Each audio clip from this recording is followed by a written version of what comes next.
The title of this lecture is That All May Be One, and we have dealt in the last few lectures with the political aspects, and tonight I want to start with the religious aspects.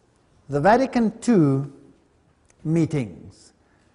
Vatican II, the Pope is being carried in during that meeting, and at that meeting it was decided that the churches, the Protestant churches, may remain in their confessions and obtain salvation, provided, of course, that they accept and acknowledge the supremacy of the Bishop of Rome.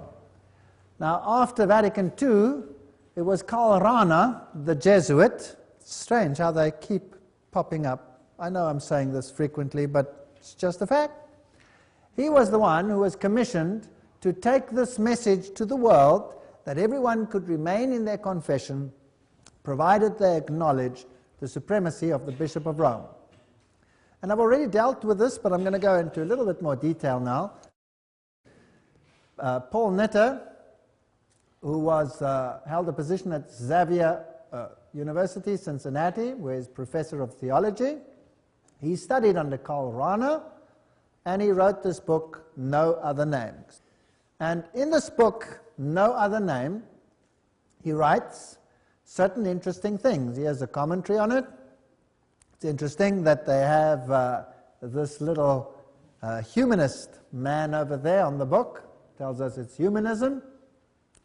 He faces the conundrum of what the committed Christian believer does theologically in the face of growing evidence, scholarly and from personal encounter, that there are other ways, religious ways, of leading a full, authentic human life than the Christian way.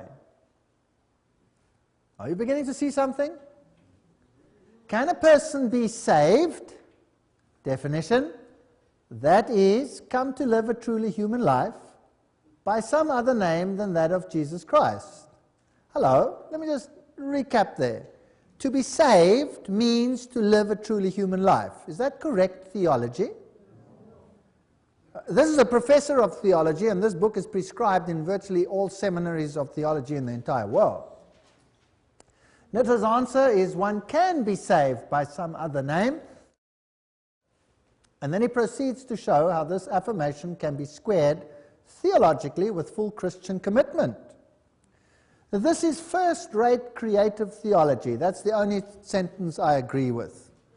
It is creative theology, but it's definitely not biblical theology. Well, at the Second Ecumenical Council, if the Bible is not going to be the norm, we'll have to replace it with something else. And it was decided in document 515, or page 515 of the ecumenical documents that were written at Vatican II documents, the unity of all Christians may at last be restored to shine forth, for all peoples are called to be a single new people, confessing one Jesus, Savior and Lord, professing one faith, celebrating one Eucharistic mystery. There are lots of problems with there in this particular one, particularly the Eucharistic mystery. All Christians should be of an ecumenical mind. Document Vatican II, page 515. The Catholic Catechism will tell us that Vatican II did not change the doctrines. It only appeared to change the doctrines. This is the present Catechism of the Catholic Church, Article 816. The sole Church of Christ, which our Savior after his resurrection entrusted to Peter's pastoral care, commissioning him and other apostles to extend his rule, this church constituted and organized a society in the present world, subsists in the Catholic Church. The Second Vatican Council decree on ecumenism explains, for it is through Christ's Catholic Church alone, which is the universal help towards salvation, that the fullness of the means of salvation can be obtained. There's been no change in doctrine. Only Protestants believe that there has been a change of doctrine. Wounds of unity, Article 817. Where there are sins, there are also divisions, schisms, and heresies. So, if there was a division, then it was sin. So who's the sinner? The one who separated. Towards unity, Christ bestowed unity on his church from the beginning. And this is something the church can never lose. 820. It didn't change. It still governs the rules the church through its supreme pontiff and bishops. Everybody will have to acknowledge this. This is why priest J. O'Connell says, the final object of ecumenism, as Catholics conceive it, is unity in the faith, worship, and the acknowledgement of the supreme spiritual authority of the Bishop of Rome. That's the bottom line. The church bond of non-Christian religions, all nations form but one community. They want the same relations with Muslims, with all the other religions. Let's make sure that this is true. This was the Catechism, it can't be wrong. Further questions answered, Bonaventure Hinwood. Vatican II teaches in several places that the Catholic Church, and it alone, is the church founded by Jesus Christ. No change in the Vatican II documentation. Then September 5, 2000, the Vatican made this quite clear.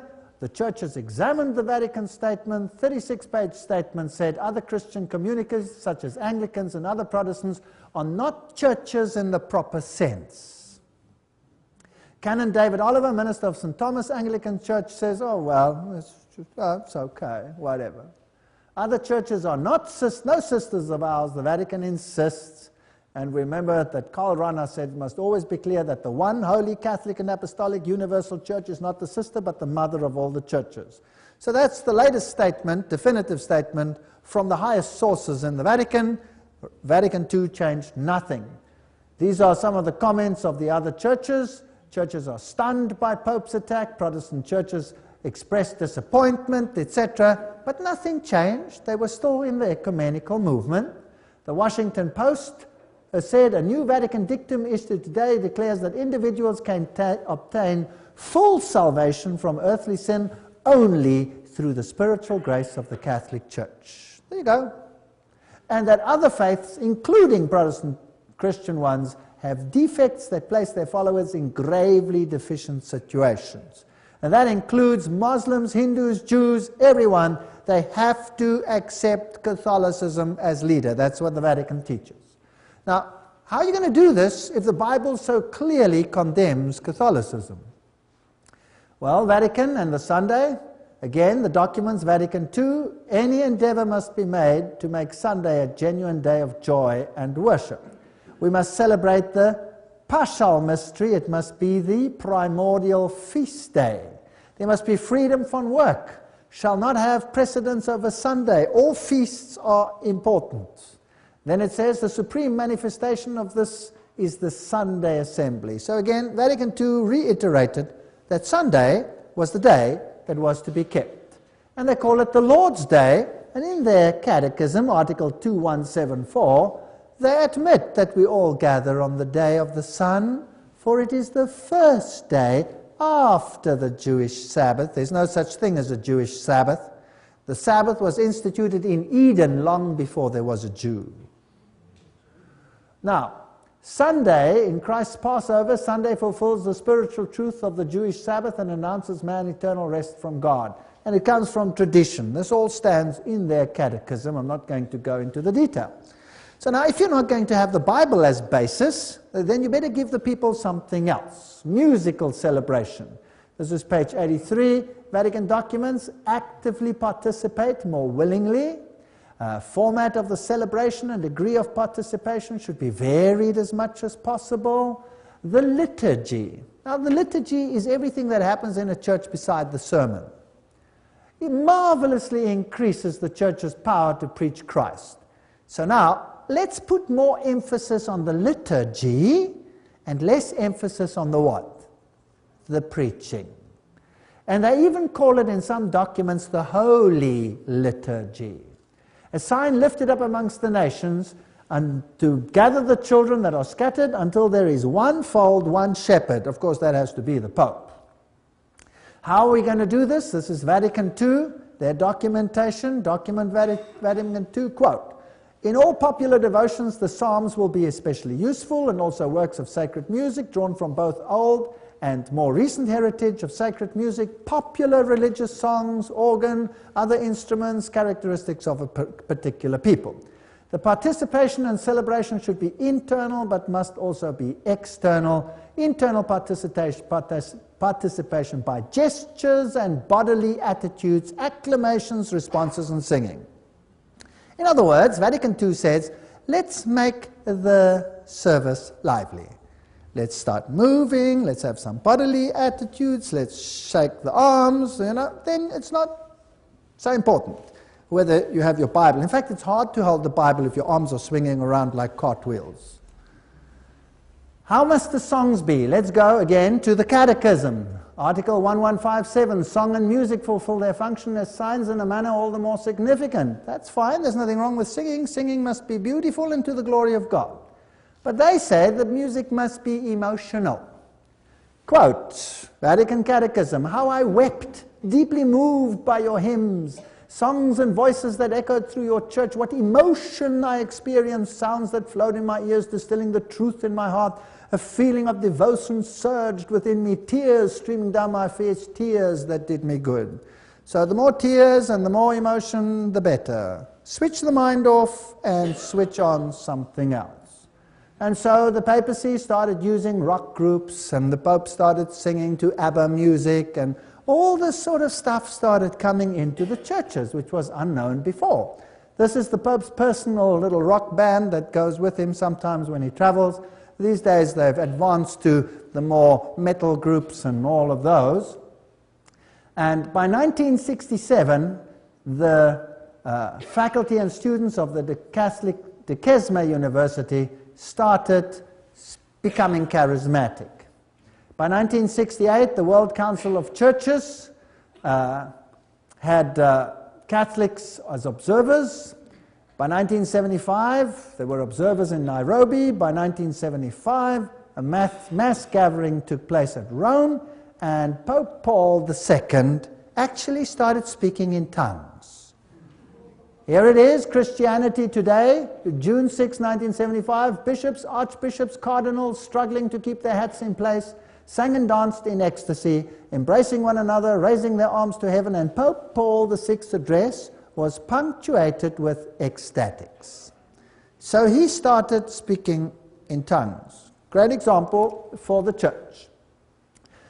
The Lutheran Church, by 1974, the U.S. Lutheran Roman Catholic Dialogue published Papal Primacy and the Universal Church. They were beginning to play with the idea that Rome would again be the head of the churches. The Presbyterians, Congregationalists, Methodists followed. Colin Buchanan writes, the emergence of the Church of Rome as a partner in ecumenical discussions and the impact of the charismatic movement totally changed the ecumenical relationship. So this new spirit makes the talk between the various opposing factions more and more possible. By 1975, there was a common catechism where the moral directives in the Decalogue were questioned, where many passages in the New Testament were put in the mouth of Jesus, things that the historical Jesus never uttered, the physical resurrection is a problem full of difficulties, etc., etc., starting to question the Bible. By 1977, there was a joint Roman Catholic Commission which issued, together with the Anglican Church, this statement. It seems appropriate that in any future union, universal primacy, such as has been described, shall be held by the Roman See. So the Anglican Church said, okay, Pope shall be head. By 1989, the Anglican Archbishop of Canterbury, the Reverend Robert Runcie, went to Rome and urged Christians to consider the primacy of the Pope. Better together. There they are. And then came the famous signing of the document, where they actually signed. There is the signing. The Pope and Runcie signed the declaration at Canterbury, and the Pope is now the head of these churches. And some nice Masonic signals. Yes, they're going to be together. And the Queen, well, she and her entourage visit the Pope and say, well, what did Prince Charles say?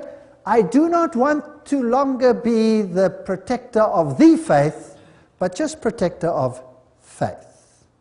So Protestantism goes. And of course, much marching in the streets of the United Kingdom. The next Archbishop of Canterbury is Carey, and Carey is remarkable because of his charismatic renewal and speaking in tongues. So the Anglican Church the first to go Romeward bound. Now, this is the famous St. Paul's Cathedral. There it is, the London bus. I photographed this myself. And this is a stunning picture. What do you see? What does it look like? It looks like a miniature of the Vatican. Yes, in fact, it is a replica of the Vatican. And the very amazing thing is that St. Paul's Cathedral never looked like that. Never looked like that. In fact, it used to look like that. But now it has been totally rebuilt, and it now looks like that. Doesn't this sound remarkably like an image of the beast? An image of the beast? Well, let's go inside. You have to be very sneaky with your camera when you go in there. And this is what it looks like now. There's the main altar. Wow, the main altar is an exact copy of Bernini's canopy in Rome. That means the Protestant church here has copied Rome. Very interesting. There are the black and white squares. They have cupids with other angelic beings, male, females, etc. And if you look at the ceiling and you photograph the top, you will find beautiful Masonic symbols. This is Masonry. This is not Church of England. So the Church of England has capitulated and has become part of Masonry, and therefore we could say Luciferian. Sad, but true. Well, in front of the main altar you have the typical solar symbols. Looking from the top, it's like a witch's cove. It's been restructured. This is occultism. In fact, it even has the black and white pentagram on the floor. And on the floor it has the symbol of the serpent with a tail in the mouth, representing the sun and the moon. By the way, those are my shoes. They were nice and clean. And the solar deities on the floor. So this is nothing other than Catholicism. Here are symbols of New Age. These are the peacock, symbols of Lucifer, the triangles in the circle, the hexagrams, and of course the corpses under the altar, and IHS on their, and sun blazes on their utilities. Also the mythical pelican or bird feeding its young to its flesh. These are occult symbols. No wonder Pope John Paul II could write in Crossing the Threshold of Hope that by the year 2000 we need to be more united. For unity, all churches must accept papal authority, the Pope said in 1995. That's the condition of unity. Now, why did the Reformation split from Rome? Surely the Reformation had good reasons, biblical reasons. Revelation 13 verse 8 said, "And all that dwell upon the earth shall worship him whose names are not written in the book of life of the Lamb slain from the foundations of the world." Well, they have surely corrupted that one in the modern translations, but never mind, that's what it says. They shall not be written in the book of life if they worship this system by obeying it. Here is the Dom zu Berlin. This is the Lutheran mother church, if you like, in Germany. And there they have huge pictures of Mary with candles burning in front of it. There you have it. This is back to Rome. And the Weltbild published the picture of Martin Luther shaking hands with the Pope. Well, in the 1980s, the Pope went to Mainz, Germany, and he said, ecumenism is an urgent task. And then Christians forging towards a new era, churches have a pact. And then the famous synod in Germany, the Lutheran synod, Heiße Eisen, Alte Zöpfe, these old bones of contention, if you like, and they decided, der Papst soll nicht mehr Antichrist genannt werden. The Pope will no longer be called Antichrist. Well, that's the end of the Reformation as far as Lutheran is concerned. Time magazine then picked it up and said, a half-millennium rift. Lutherans and Catholics reach agreement on the issues that once split Western Christianity in two. And by 1999, November 1st, churches end 500-year rift. So the Lutherans acknowledged the Pope. And this amazing statement, Germany calls to ask, forgive Luther. For what? For what should he be forgiven? And the Calvinistic Church, they said, we need to have more respect for the icons and the things. We cannot just go together like this. Lutheran leader says Pope might be global spokesperson for all Christians. Friday Church News Notes, July 6, 2001. Ishmael Noko, General Secretary of the Lutheran World Fellowship, said in March that Lutherans can certainly look to the Pope as one of the spiritual leaders in the world today. He went on to say that the ecumenical movement requires Christians to look into the possibility that the Pope should become the global spokesperson for all Christians. So, the Anglicans capitulate, the Lutherans capitulate, the Presbyterians capitulate, the Methodists capitulate. Everybody capitulates. In Germany, you have now churches such as this one, which I find interesting. There's the Catholic side, there's the Protestant side, and they share the bell tower. And by the year 2000, the Knights of Columbus, which of course is Jesuit-controlled, started sending icons of Our Lady of Guadalupe to all the churches in the world. Nativity of the Blessed Virgin, it's wonderful. It says, Gino Massotti, Grand Knight of the Knights Columbus Council, 11606, at the Precious Blood Cathedral, that he hopes everybody bows down to the icon. Then came the joint declaration of Lutherans and Catholics, where they discussed the doctrine of justification, a brilliantly written document, which totally undermines the Protestant principle. Well, if the Bible goes, you better get livelier so that the people don't read the Bible so much. Theologen wollen lebendiger werden. Theologians want to become livelier. Let's go to church to have, some liturgy, some movement. I don't know, you swing your arms, maybe you can switch the air conditioners off. I don't know what the aim of it all is, but churches forge together. In recent years, many leaders of national churches have moved from a no comment to the view that the charismatic movement is the best hope of renewal. Professor Hollenberger said exactly the same thing. He said Catholics, Protestants come together because of the charismatic movement, which has worked miracles. Charismatic wave of unity amongst SA churches. Then the Dutch Reformed Church says the time is more than ripe to look at what we have in common and not what separates us. And all these great people say exactly the same thing, the moderators of all these great churches. By 1990s, the World Council of Churches was not the same as it used to be. Originally, the World Council of Churches was there to talk about Protestant unity, but of course it had an agenda to be led towards Rome. Why is Rome not a member of the ecumenical movement? Because it never separated. It's the mother. It's the kiddies that might come together to go back to mommy. That's what's got to happen. If Rome became a member of the ecumenical movement, she would say that she's one of the sisters. She's not. She's the mother. So she cannot be. And at the World Council of Churches, they said here, come Holy Spirit, renew the whole creation, was the overall theme. Now, the lady who was in charge of the main speech in the beginning was Miss Chung Chung, as she burns the list of the dead she invoked.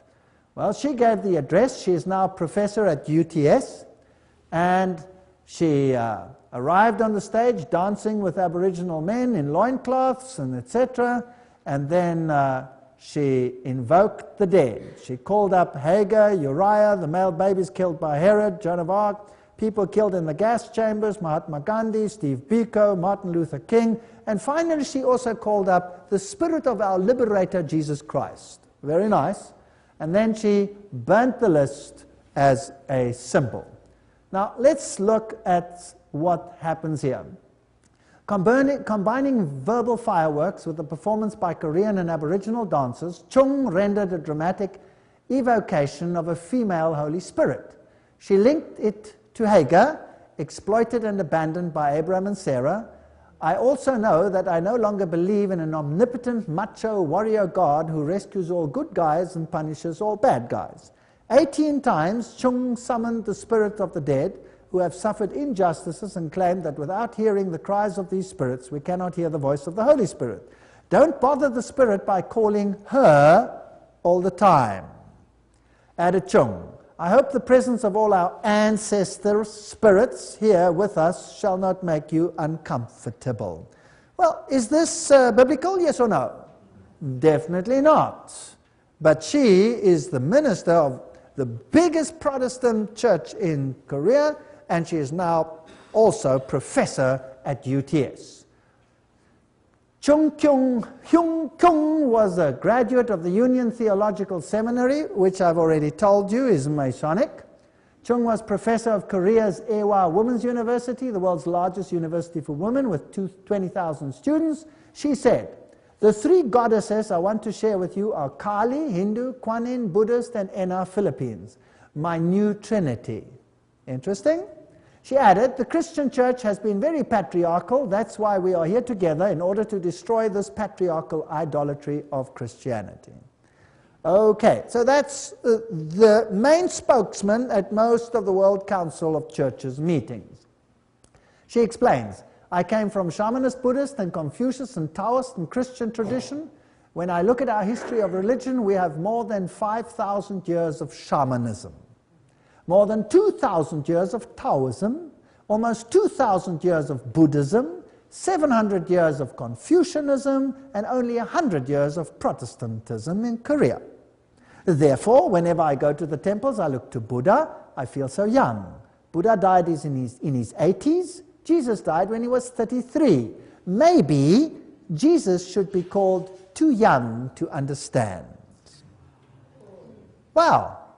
I feel like my bowel is shamanist, my heart is Buddhist, my right brain is Confucianist, and my left brain is Christian, Kyung continued. "I call it a family of gods, and they are together." So do you see the direction in which the World Council of Churches is moving? Kyung also said, "We believe that this life-giving energy came from God and is everywhere. It is in the sun, oh, here we go again, how nauseating. What is this? Pantheism.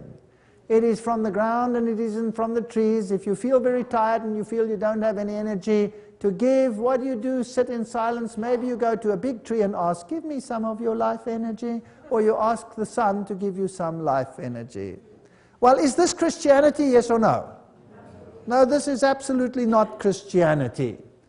Kyung was also a speaker at the World Council of Churches in Harare, Zimbabwe in November 1998, where she performed the sensual dance. Dr. Kyung declared that to witness about Jesus Christ to another person is in reality an act of violence. Now let's get to the hub of the matter. To witness about Jesus Christ is an act of violence. Why? Because you are doing what? You are going against the human rights of the other individual who might be a Buddhist or a Hindu or this or that. He has the right to be what he is, and if you tell him something else, that you have to believe in Jesus Christ, then you are committing an act of violence. So, in other words, what I'm doing is an act of violence. Okay. When reminded that Jesus said in John 14:6 that he is the only way, Kyung said Jesus was mistaken. Okay. That's why the World Council of Churches uses demons and all kinds of interesting things. And we have oikomene. Oikomene. Now what does oikomene mean? Here we have an example of oikomene. Well, let's ask the World Council of Churches webpage what oikomene actually means. The word ecumenical is derived from the Greek term oikomene, which may be translated as the whole inhabited world. It is in seeing this world as God's that we see ourselves as one. It is in seeing all the world's people as made in God's image that we are called to protect the welfare of everyone. Interesting. Now remember that I always show you that Gary Carr said the ancient Babylonian religion through Kabbalism, etc., through to Freemasonry, controls Marxism, the American secret political societies, the international banking, and the World Council of Churches. Do you think he might have been right with their teaching? Jesus was wrong. He wasn't young. He was too young to understand. We have nature worship, all of these things. That is definitely not biblical. What does Alice A. Bailey, the foundress of Lucifer Trust, predict in 1919? She predicted the appearance of a universal church, of which the definitive outline will appear towards the end of the century. There will not be any dissociation between the universal church, the sacred lodge of all true Masons, see how they're bringing it together, and the inner circle of the esoteric societies. In this way, the goals and work of the United Nations will be solidified, and a new Church of God, led by all the religions and by all of the spiritual groups, shall put an end to the great heresy of separateness. Good, this requires a whole lecture. This is heavy stuff. So there's a lecture coming, the UN and the occult agenda. It's on your paper. This is very heavy. She says the churches, the lodges, sacred lodge, by the way, and the esoteric societies, by the end of the century, will work together to bring about this new world religion. Now, as a Christian, believing that Jesus is the only way, can I join the society, yes or no? You're all so adamant. This is very strange. Norman Vincent Peale. Now, who is Norman Vincent Peale? Probably one of the greatest preachers of our times. 33-degree Freemason. Freemasonry has always welcomed men of all faiths and religious beliefs to enter its doors. The only requirement is for good men to believe in the supreme architect and the immortality of the soul, none of which is, of course, biblical. Masons, in fact, go beyond the narrow sectarianism of limiting dogma. They agree with the statement of the famous statesman and writer Edmund Burke, the body of all true religion consists, to be sure, in obedience to the will of the sovereign of the world, in a confidence in his declarations, and in imitation of his perfection. That's what Norman Vincent Peale said, who was a 33-degree Freemason, as is Bishop Carl Saunders, 33-degree Freemason, United Methodist Church, Rabbi Seymour Atlas, Dr. James Westbury, Executive Director and Editor of the Sunday Georgia Baptist Journal, is a 32-degree Freemason, Reverend Louis Grant, District Superintendent, United Methodist Church, 33-degree Freemason, Reverend blah, blah, blah, blah, on and on and on and on. Well, Norman Vincent Peale said, I have found the Scottish Rite and the Symbolic Lodge espouse the belief of no one religion, but are a respect of all major religions of the world. And Billy Graham says that Norman Vincent Peale is his great mentor. Interesting. He has a 33-degree mentor. Billy Graham, the world's most popular Christian evangelist, was listed on web pages as a 33-degree Freemason by themselves. After much criticism, they took them off all the lists. Shaw, who was himself a 33-degree Freemason, revealed that Billy Graham was at his initiation ceremony. But in his book, The Deception, he talks about a prominent evangelist who attended it so that he could get his book published. Norman Vincent Peale is a definite 33-degree Freemason, ex-Grand Chaplain of the Grand Lodge of New York. This is the one that Billy Graham said is his mentor. Robert Schuller, 33-degree Freemason. These are web-page sites where you can look it up. But of course, there are many, many writings which confirm this, so this is not the only source. I'm just quoting from the sources. Oral Roberts, Jesse Jackson, most of the early founding Mormons, we know that. Jehovah's Witness, we know all that. Peale. Let's have a look at Norman Vincent Peale. Endorsed the channeled messages called the Jesus Letters, written by Jane Palzera and Annie Brown. So he endorsed channeled letters. The amazing holy letters were written one each day over a 2-year period that began on a morning in 1978. She said the letters were dictated by a non-living spirit who identified himself through her pen as Jesus Christ. There's the quote. Peale's response, he adds, it little matters if these writings came from Jesus of Nazareth or Jesus of Jane. They are all the same consciousness, and that consciousness is God. I am part of God, and Jane and Anna are part of that same God. Right, that's what Norman Vincent Peale taught. This is the mentor of Billy Graham. Interesting. Speaking of occultist Kreskin, all he's doing, says Norman Vincent Peale, is dramatizing what I've been preaching in my writings for years. Another book, The Dead Are Alive, They Can Do and Communicate With Us, was also promoted by Peale. He gushed, a masterpiece. I hope it will be read widely. Okay. This is the mentor of Billy Graham. Just remember that. The book's author is Harold Sherman, a psychic and spirit medium who also wrote a companion book, You Live After Death. Pope John Paul visits a Jewish synagogue by 1986. 87, he tours the US, meets with Protestants and Orthodox. 1889, Russia opens the door to the charismatic movement, and so they're all coming together in one big happy family. The Southern Cross, the Catholic newspaper, writes, Israel's chief rabbi pays a visit to the Pope. The Patriarch, of course, of the Orthodox Church and the Pope also meet, with much Masonic signaling going on over there. Israel invites the Pope to visit the Holy Land, and the Pope honors Schindler's widow. This is the Rabbi Robert Jacobs. Let's hear what he has to say on this issue. And in 1965, Vatican II changed that.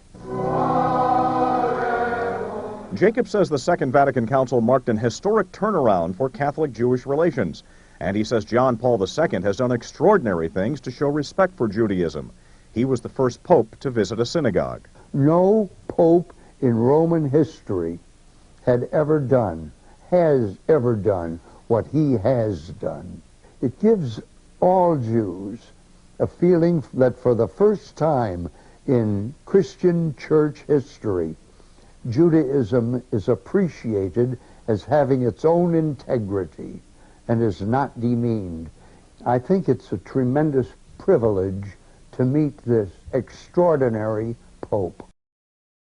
And then when the Pope visited St. Louis, this is what he had to say. Will rejoice and blossom.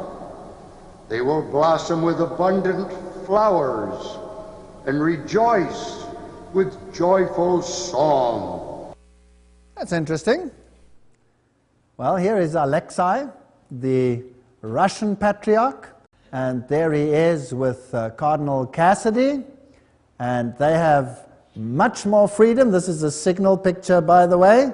Ecumene, the Pope and the Patriarch together, and we have a revival of Eastern Orthodoxy. Occultism is revived, Asian religions are revived, Islam, Buddhism, Hinduism, Shintoism, Soka Gaya, and Spiritism. In the world, there is a revival of religion, and religious fervor and conflict is on the increase. Have you noticed that? Yes. Now why? Because through chaos and conflict, you will bring them together. Make the pain of separation greater than the pain of union. Thesis, antithesis, synthesis is the Hegelian philosophy. Great expectations, the Patriarch of Constantinople says, we will join the churches. Then the opening of the Islamic Cultural Center in Rome, Catholic bishops residing. Pope John Paul greets them.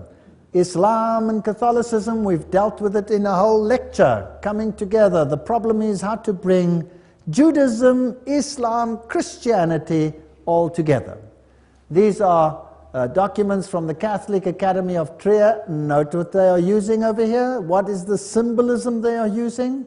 With all these strange symbols on their documents. Same over here, pentagrams, all the religious symbols in a circle, papal seminary. What is this structure here with the mystic towels all around it? What does that mean? The emblem of the centenary of the Catholic Church in Cameroon. Well, these are kalants and mandalas that they are using. These are symbols of Eastern religions, symbolizing unity of all the churches. Pope and the Dalai Lama together. And it is interesting that we need to study what the Protestant world has to say on this issue as well.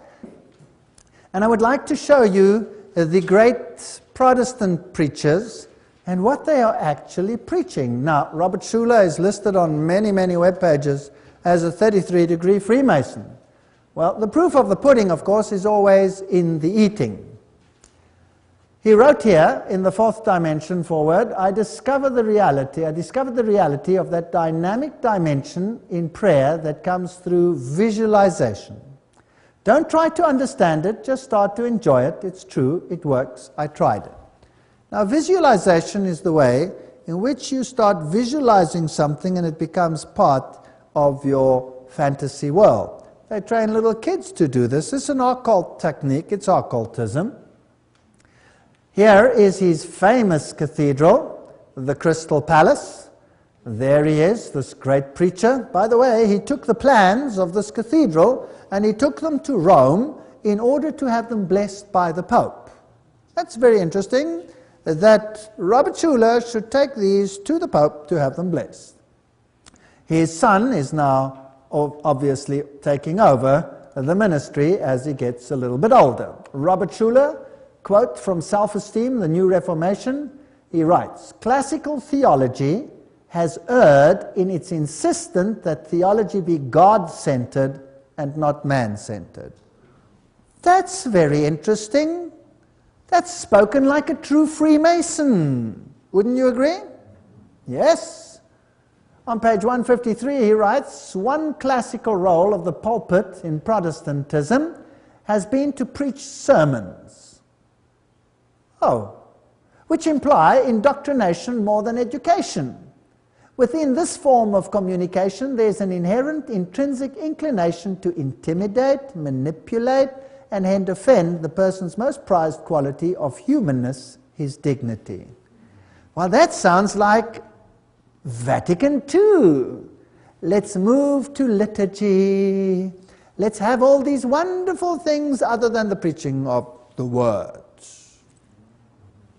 He writes on page 14, "Sin is any act or thought that robs myself or another human being of his or her self-esteem." That's interesting, because I thought the Bible said sin is transgression of the law. Isn't that right? He writes on page 26, 27, "What we need is a theology of salvation that begins and ends with the recognition of every person's hunger for glory." Oh, I thought that justification is something that actually lays man's glory in the dust. That's what I thought. It makes Jesus Christ more and me less. Isn't that what the Bible teaches? He must increase, I must decrease. Wow. Page A68. To be born again means that we must be changed from a negative to a positive self-image. From inferiority to self-esteem. From fear to love. From doubt to trust. Very interesting theology. Page 75. The cross sanctified the ego trip, for the cross protected our Lord's perfect self-esteem from turning into sinful pride. Now that is just plain blasphemy, as far as I'm concerned. Page 135, Christ is the ideal one, for he was self-esteem incarnate. I thought he came to show humility, didn't he? My Bible says he was humble. Jesus never called a person a sinner. Rather, he reserved his rightful rebuke for those who used their religious authority to generate guilt and caused people to lose their ability to taste and enjoy their right to dignity. Interesting. I thought he said, "I have not called the righteous, but sinners to repentance." Didn't he say that? So this man is obviously using some strange document. I don't know which Bible he uses.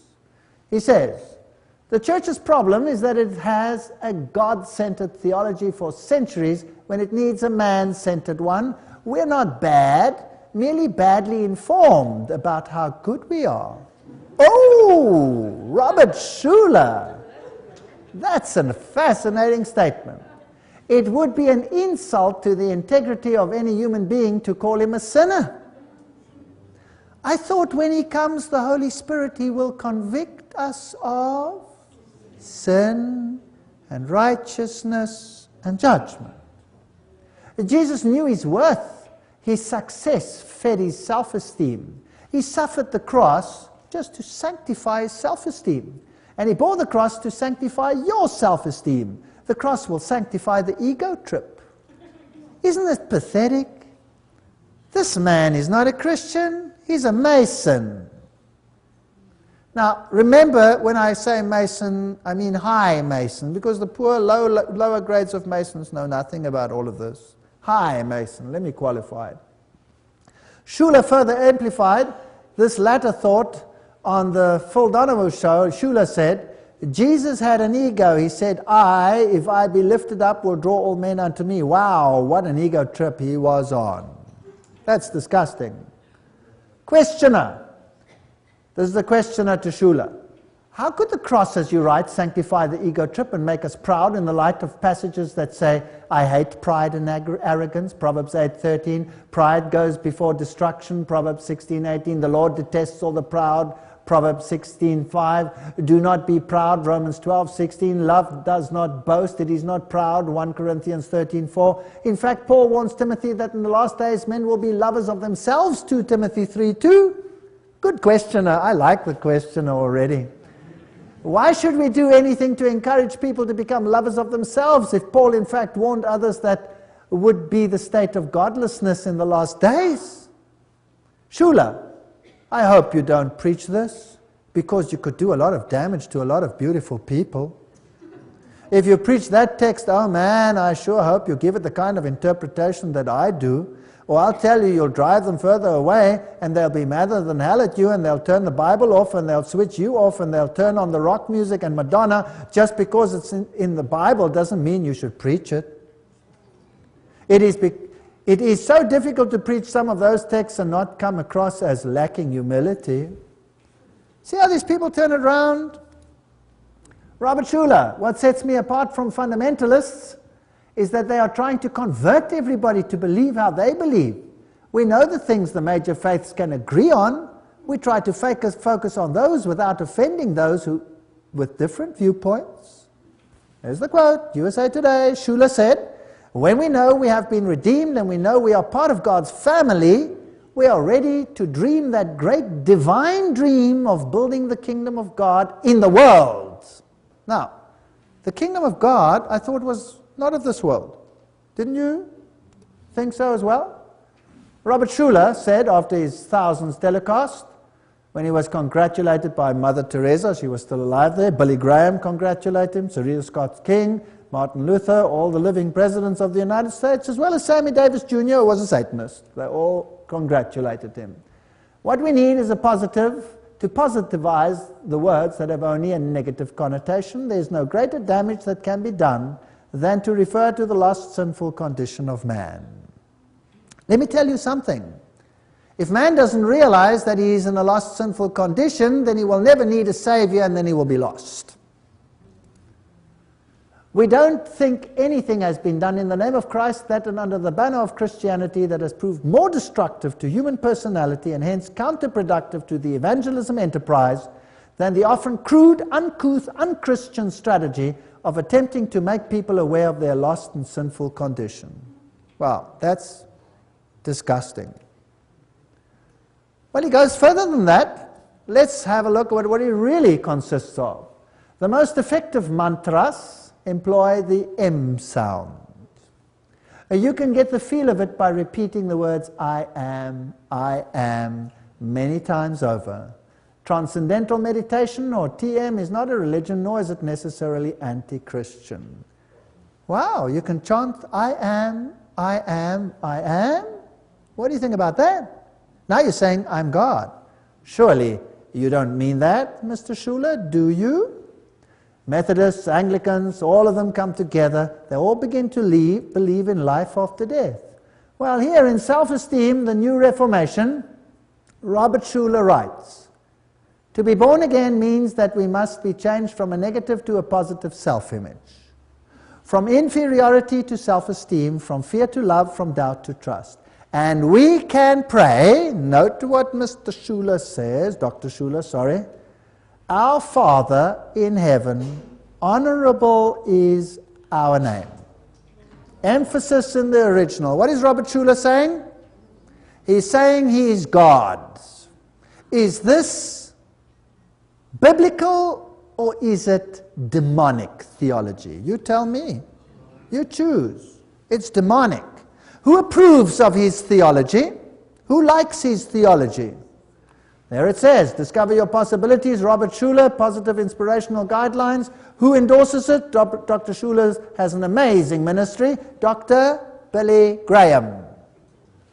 Birds of a feather flock together. Who is Billy Graham?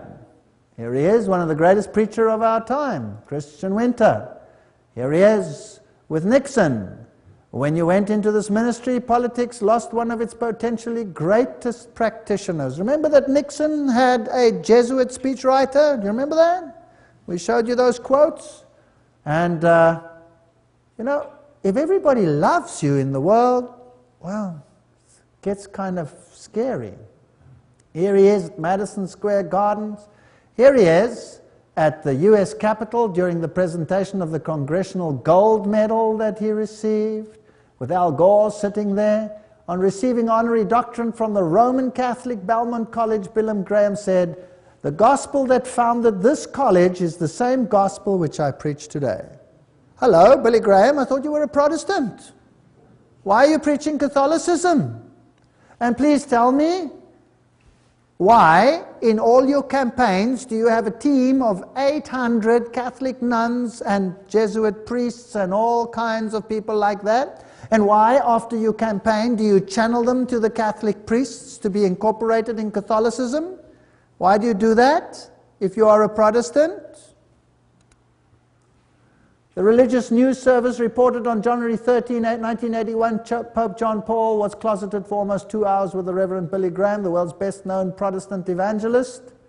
Religious News Service, there it is, there he is together with him. The Pope is almost an evangelist, and here he is dressed in black and the Pope dressed in white, talking together. It was through Billy Graham's intervention that former President Ronald Reagan set up an ambassador to the Vatican against the Constitution of the United States. He has been linking agents from the White House to Rome. Graham wrote, this is his own words, speaking for himself, Reagan was the first American president to appoint a full-time ambassador to the Vatican. Before he made the appointment, he asked my view. I told him I thought it would probably be a good thing, in spite of a number of potential problems concerning the separation of church and state, and wrote an extended confidential letter outlining my reasons. Among other things, I told him I did not think it necessarily violation of separation of church and state. For whatever reason, Mr. Reagan went ahead with the plan. Later, my letter was leaked to the press. I caused some consternation among my Baptist friends. Yes, of course he would cause a consternation, but his Baptist friends might not know what he is because it is so well covered up in the world. If you want to read more about him, read Billy Graham and his friends. Robert Schuller's 1986 Possibilities magazine had Templeton's photo on the cover. The lead article quoted Templeton that nothing exists except God, that is pantheism, and that the Christ Spirit dwells in every human being, whether the person knows it or not. That's universalism. Templeton. Now, who received the Templeton Prize? Of course, Billy Graham. Graham told Schuller during an interview, whether they come from the Muslim world or the Buddhist world or the Christian world, they are members of the body of Christ because they've been called by God.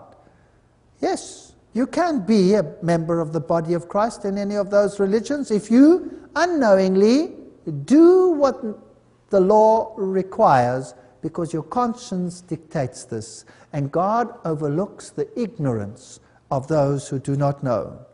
The ignorance God winks at. But if you know the law and you do it not, you will die. If you don't know the law and you still break the law, you will also die. That means eternally. So evangelicals and Catholics join forces eventually, and Pope John Paul is decried as the superstar of the world. Pope deserves the title of first citizen of the world. Newsweek said that in 1979 already. After September 11, ecumenism received a tremendous boost. All the religions started coming together, the Muslims and the Protestants and the Catholics. They were all praying together. Death of Protestantism foreseen. By 1997, the Episcopal Church, with its bishop here, had the following to say. Bishop Adler, the word of the Lord told us, that what we are witnessing is the end of an era, that God is restoring his temple, and that there would be a priesthood and episcopy that was an apostolic concession. A main difference between the Protestant faith and Catholicism. Now this is this church. This is basically the High Church of England in the United States. Bishop Adler said that after the sermon he stood up to give a prophetic word but fell on the floor and wept for 45 minutes. And then he said, we all sensed what God was saying to us. We were witnessing the end of Protestantism. And then he said, God's church is Catholic. He declared, it was Catholic in the beginning and it will be Catholic in the end. Churches agree, Pope has overall authority. Isn't that interesting? The Pope wrote this, and he said in his Crossing the Threshold of Hope that by the year 2000 we will need to be more united. 1999, June, they wrote. The Pope was recognized as the overall authority in the Christian world, entirely, by an Anglican and Roman Catholic commission yesterday, which described him as a gift to be received by all the churches. Interesting. And then he has a gift of authority. The 43-page document, the gift of authority, has been produced by the 18-member Anglican Roman Catholic International Commission, and it concluded that the Bishop of Rome had a specific ministry concerning the discernment of truth. What does that mean? That is infallible. So the Protestant world has given up Protestantism. Churches should hold seances. Yes, who said that? This was the Anglican Church in England. Now we're ready for Spiritism in the church. The churches are really falling. These are no longer prophetic words. These are false prophetic words. These are false prophets. They are preaching a lie. And in the next lecture, it will become abundantly clear what is happening. Don't miss the next lecture, Strange Fire. We'll see some videos which will be astounding. So, he said, what this Anglican priest said is that we can actually talk to the deceased, and maybe we can reach the atheists who died from the other side and convince them now that, you see, you're living there after all, you don't have to be an atheist anymore. If their theology was true, couldn't God do it? The Roman Catholic controversy. James R. White is a writer who says that today, well, are we coming together? There are many reasons why we should stay separate. He sees the problems. The Council of Trent said, to check the unbridled spirit, it decrees that no one relying on his own judgment shall in matters of faith and morals pertaining to the edification of Christian doctrine, distorting the Holy Scriptures in accordance with his own conceptions, presume to interpret them contrary to that sense which Holy Mother Church, to whom it belongs to judge of their true sense and interpretation, has held and holds. So only the church may tell you what to believe. You're goyim, you're too stupid to understand it yourself. Interesting. The papacy, has it changed? No. Refinement of evil, where the Pope outlines that every single ancient doctrine held by Rome will be held. Therefore, can I be part of the ecumenical movement, yes or no? I cannot be, because I cannot accept this as my spiritual leader. I have one leader, and his name happens to be Jesus Christ. It's the only leader I have. And I have one creed, and that creed happens to be the Bible, and the Bible alone. That's my creed, otherwise I have no standard whatsoever. Keeper of the straight and narrow, there's Cardinal Ratzinger, German-born Cardinal Joseph Ratzinger, head of the Congregation of Doctrine and Faith. They make sure that every ancient Catholic doctrine remains, and that no Protestant even recognizes it. They're so sneaky. Here is Cardinal Kung, and these people, Hans Kung, all they want to do is bring about ecumenism. So they make lots of Protestant noises. Didn't the Jesuits say that if you want to win someone, make his noises? Yes or no? Yes. Don't trust them one little bit. By 1986, we had the Council of Assisi, and all the religions of the world were present. That included Islam, Hinduism, all these religions. They all came together at Assisi. There's the Pope, there are the patriarchs, there's Ransi, there's the Dalai Lama, Hinduism, Buddhism, every single thing was present. Where? At Assisi. You know what's interesting? After the Council of Assisi, there came an earthquake, and the whole cathedral collapsed. It's almost like God said, tick. Guess what they did? They instantly rebuilt it to its former glory. Instantly, immediately, it stands as an icon to Assisi. And at this Assisi meeting in 86, the first rot started of accepting the papacy as the ultimate. By 1999, this is what happened. The United Nations of Faith moved mountains. Article appeared in the Belgian national newspaper, Le Serre, dated 30th August 2000. A general rehearsal is taking place at the highest level in the forum, where the supreme being grand architect, that's Masonic language, or watchmaker of the universe, if he exists at all, they're derogatory, is to recognize his own at a time when the United Nations will shortly host the Summit of the Millennium, with the presence of the heads of state of the entire world. All the world's religious leaders have been gathering in New York. How much of the world's religious leaders? All. To discuss the most important theme of world peace and tolerance. The more distant objective to create a kind of United Nations of Faith, where the representatives of faith and philosophies could meet in order to discuss the future together, while abandoning their fatwas, theses, and other terrible arms of excommunication and exclusion and relegating them to the cloakroom. Let's get away from our separateness, let's come together. This is a very noble ecumenical initiative sponsored by whom? Ted Turner, a 33-degree Freemason, who hates Christianity, who funded the initiative. He is vice president of Time Warner, founder of CNN, and for every sin there is grace. 10 years ago, the flamboyant boss of instantaneous television had declared that Christianity was nothing but an affair for losers and freaks. Okay, so he still believes it. Now, why would Ted Turner finance something like that? Because he says Jane Fonda, his wife, turned Christian and that changed his mind? I don't think so. I think it's because he's a 33-degree Freemason and they have an agenda. Well, 2,000 representatives of very well or less known religions, the one which are participated the world over, which are almost an affair of confidence only known in the corridors of the UN, or the Spiffling Waldorf Astoria Hotel, which will be used for the subsequent meetings and work. The Pope sent the African Cardinal Francis Arsene, President of the Pontifical Council for Interfaith Dialogue.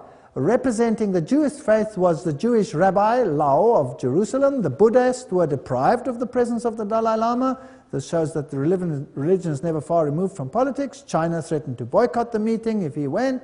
That's just a game they're playing. Well, the initiative, Bishop Desmond Tutu said, let's go ahead with it.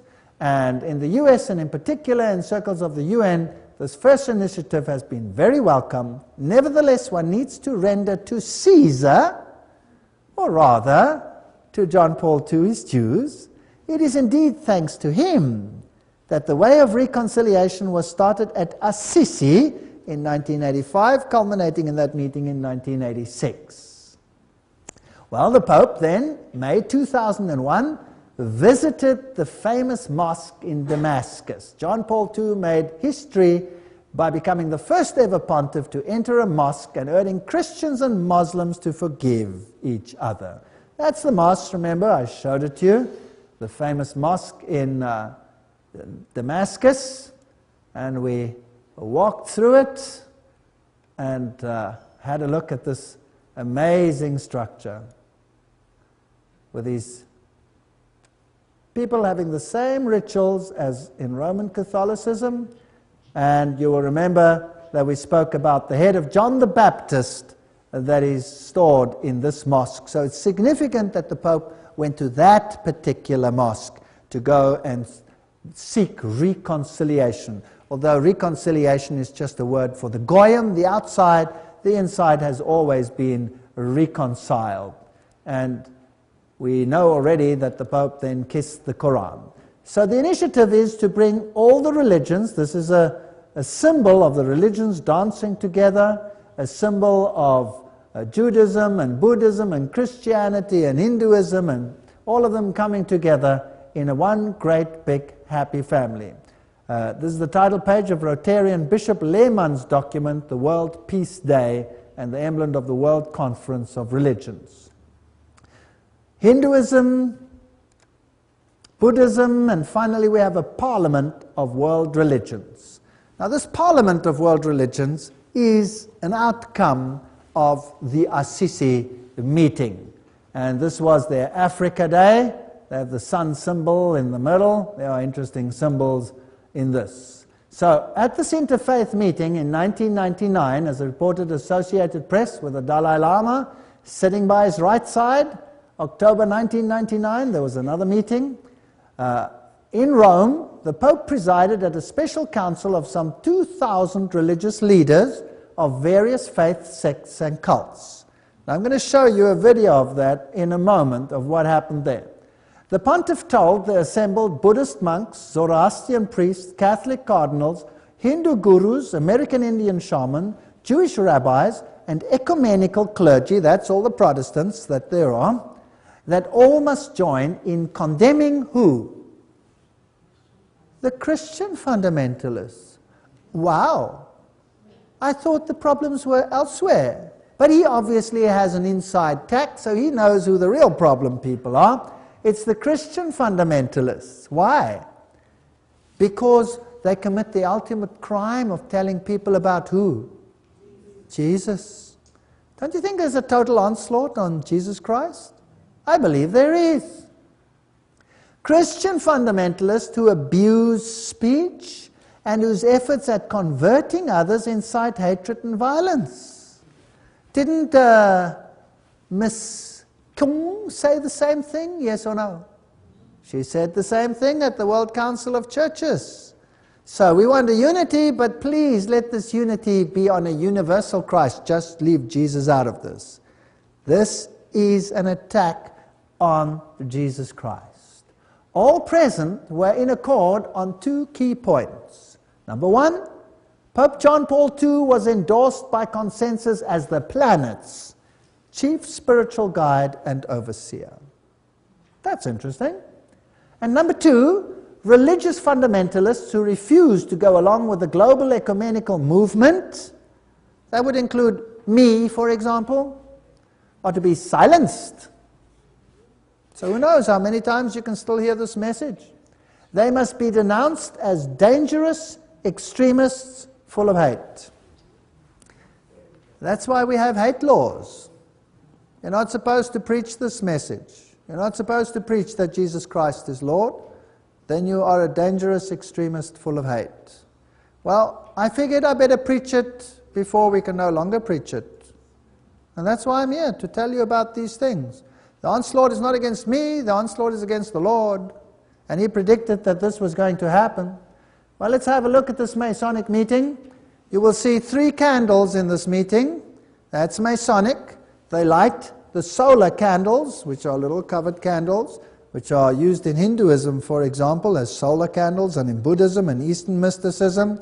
And you will see that they use all kinds of music, just like the Bible said. In fact, the main rock band of Italy gave the background music at the ceremony on the one stage, with the papacy on the other stage, and every religious leader of note in the world was there, of every religion, to bow down and give homage to the Pope.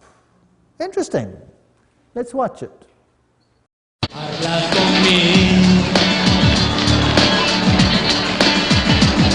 y dice cual mundo lassù, Padre di tutti noi,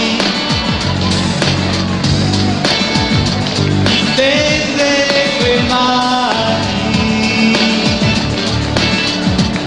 per abbracciare gente di omiltà,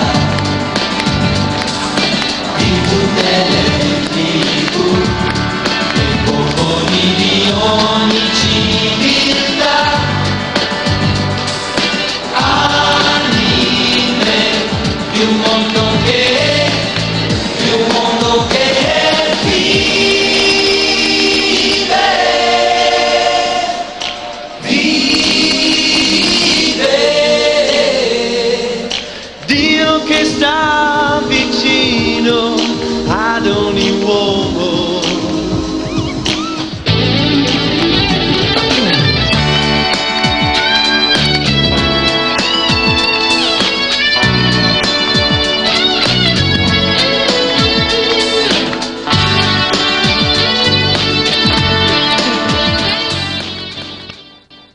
looks so smug, doesn't he? Well, here they all are. Islam, Hinduism, Buddhism, Shintoism, Sokagaya, all of them. Protestantism, all of them bowing down, acknowledging the Pope. Now, didn't the Bible say that the whole world would wander after him? Yes or no? And that she would not suffer loss of children? Didn't the Bible say that? Judaism was there. All the religions were there. Now, this means that we are very, very close to the close of time. There's an interesting picture that was published once by the Spiegel, Der Spiegel, and here you have a statue of Caesar showing a finger. That's actually a Masonic thing, but never mind, there he does it. And they have Mussolini on the other side and giving the finger. And then they have Rome here, der Papst, die Kirche, die Sünde, the Pope, the Church, and the sin. And they have the Pope over there in full sun worship regalia. And then they have the prostitute. It's almost like they know something, right? This prostitute, the Bible says, is the woman that rides the beast, the great prostitute that is over the nations, and all the kings of the world give their power unto the beast. We've seen that the ruling powers in the world actually come from very few families today, highly occult families. And the woman which thou sawest is that great city which reigns over the kings of the earth. Revelation 17 verse 8. And I heard another voice from heaven saying, Come out of her, my people, that you be not partakers of her sins, and that you receive not of her plagues. Revelation 18 verse 4. What do you think they have planned for those who harbor a spirit of separateness? What do you think they have planned for those who say, like the Bible says, come out and be separate, that you receive not her plagues and that you don't take part in her sins? What do you think will be their conclusion about such a matter? I think this is a very, very serious issue. And we're going to have lectures on this. When we get there, we'll see what their final plans are and who they actually pinpoint as opposition. That would be interesting, don't you think? We'll let them speak for themselves. In the meantime, as for me and my house, I cannot join this ecumenical council, and I would like to uplift Jesus Christ to you tonight as the only Savior on this world, and follow the biblical way, and none will be lost. That is his promise. Why not take him at his word? Amen.